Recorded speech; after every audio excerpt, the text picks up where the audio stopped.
The Unteachables Chapter 18, Kiana Rabini. Top 4 reasons why my half-brother Chauncey is like Vladimir. 1. The smell. Dirty diapers and baby puke. Enough said. Vladimir's terrarium after the weekend is no perfume factory either. 2. The noise. Chauncey's howling has the edge in volume, but Vladimir's high-pitched squeaks are even more piercing. It goes without saying that both of them are spoiled by too much attention. That's stepmother's fault in Chauncey's case. For Vladimir, it's Miss Fountain's 7th graders, and lately, us. When he wants somebody to feed him a dead cricket, which is all the time, the cheeping and chirping are at a frequency that feels like a miniature blender in the center of your brain. Number 3, the teeth. They both have 0. Okay, Vladimir probably has more than that, but you don't know they're there until he nips you. And to be fair, Chauncey does have a couple of chompers breaking through, bottom front. It's pretty cute, actually. Number 4, this time sucks. That's the biggest similarity between them. Dealing with Chauncey is a 25-hour per day job, mostly for Step Monster, but also for Dad and me. If you leave him alone for 10 seconds, he'll find a way to stick his drooling-covered finger into an electric socket, light himself on fire, and roll down at least 1 flight of stairs. Vladimir is every bit as impossible to ignore. When he starts squeaking, you go running, and he's through. He's not satisfied with just anybody. These days, the attention he craves is from Aldo, leaving it to Vladimir to be the least lovable person in the whole school, except maybe Elaine. Maybe it's the red hair. It's hard to ignore. Anyway, I shouldn't really complain that Step Monster is so distracted. If it wasn't for Chauncey, she might call up to school and ask how I'm doing and get told, Kiana who? The last thing I need is to get up in regular classes and have to break in 8 new teachers, just when I'm starting to get the hang of Mr. Kermit.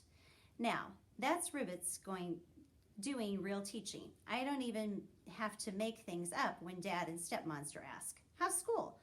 I have something to tell them. There are things going on in room 117. Things beyond worksheets and crossword puzzles. Hang on a sec. Back up. My father stops me at dinner. What are these puffy tails you keep talking about? Some kind of science unit? Right, I stammer. Animal anatomy. If you're going to be dissecting some poor little bunny, I don't want to hear about it. Step Monster puts in shoveling strained bananas into Chauncey's waiting mouth. And you're going on a field trip tomorrow, remember? I move on quickly. To a rabbit laboratory, Dad asks? No, this is different. We're going to Terravana's Monsters as Jake Terravana's personal guest. I don't know what we're supposed to learn there, but the class is actually pretty psyched about it. One of the downsides of being in SCS 8, besides the obvious, is that you're stuck in the same room all day. So the changes of scenery would do us good. Our 2 chaperones are Mr. Kermit and Miss Fountain. Mr. Kermit has no choice, but it's really nice of Miss Fountain to volunteer, since her own classes have to have a sub today. As it turns out, they get Mrs. Landsman, aka Dawn of the Dead. Poor Vladimir. If he squeaks too loud, she'll probably gut him with a protractor and barbecue him on a rotating spin in the home and careers room. The bus is just a minibus, and it's pretty uncomfortable, with the whole class packed into one side and Elaine all by herself on the other.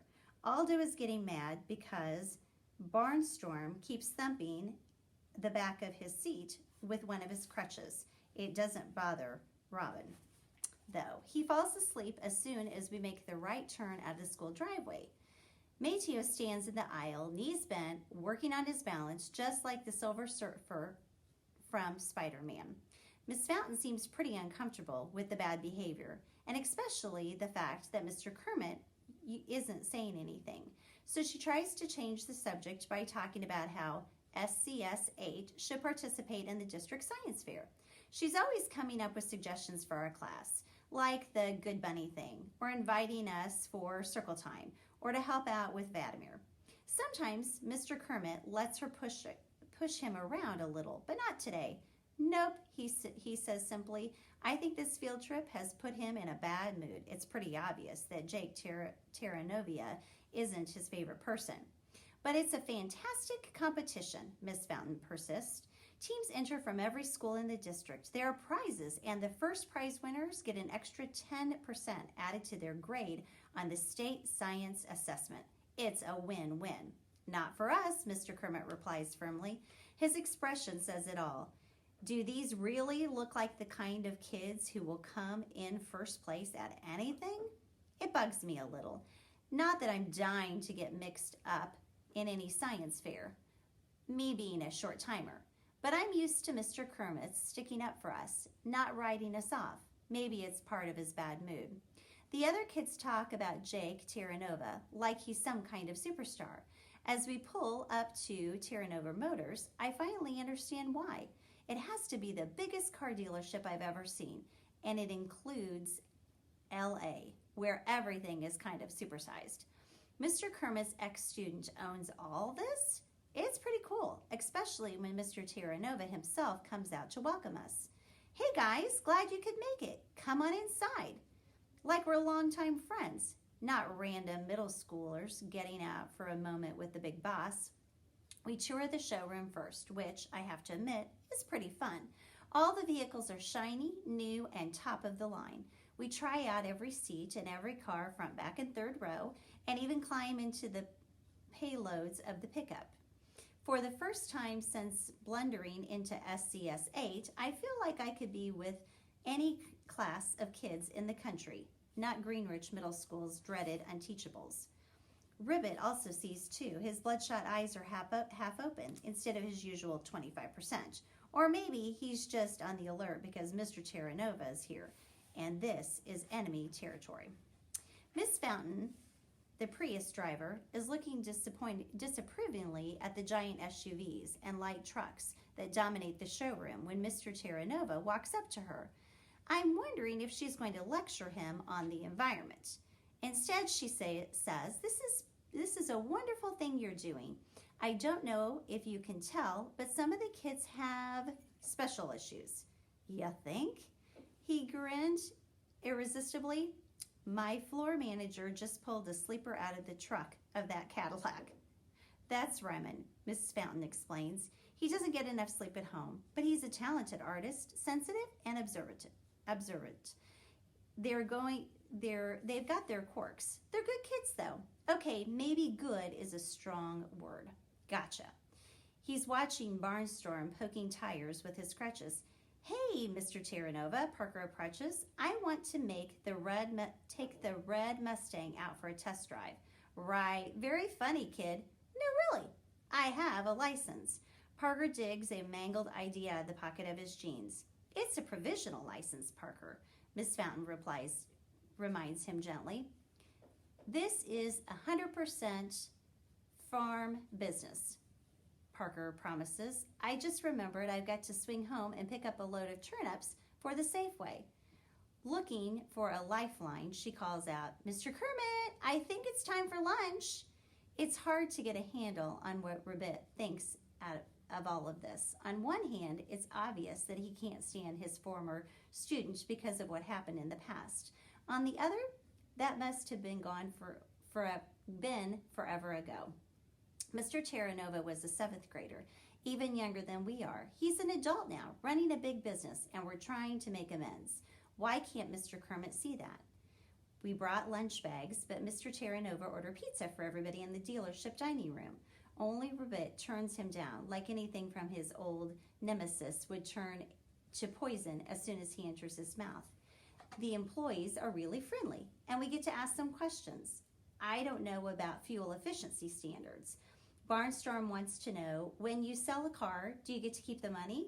Aldo asks the lease specialist, how long did it take to grow that mustache? Elaine gets into the cookie platter set aside for the Customer Appreciation Week. After lunch, we tour the service department, and that's where the field trip starts to get really good. Motor vehicles are such a huge part of life, especially in a place like LA, where you have to drive pretty much everywhere. People take it for granted that their cars will work, like they're powered by some kind of magic. How often do we ever take a peek under the hood of the machinery that makes it happen?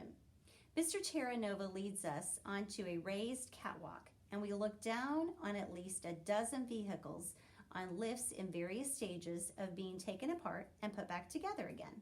The noise of the catastrophe is revving engines, the tools, the clanging of the metal on metal. The smell is a mix of oil and grease with a little bit of exhaust, whatever the ventilation fans miss.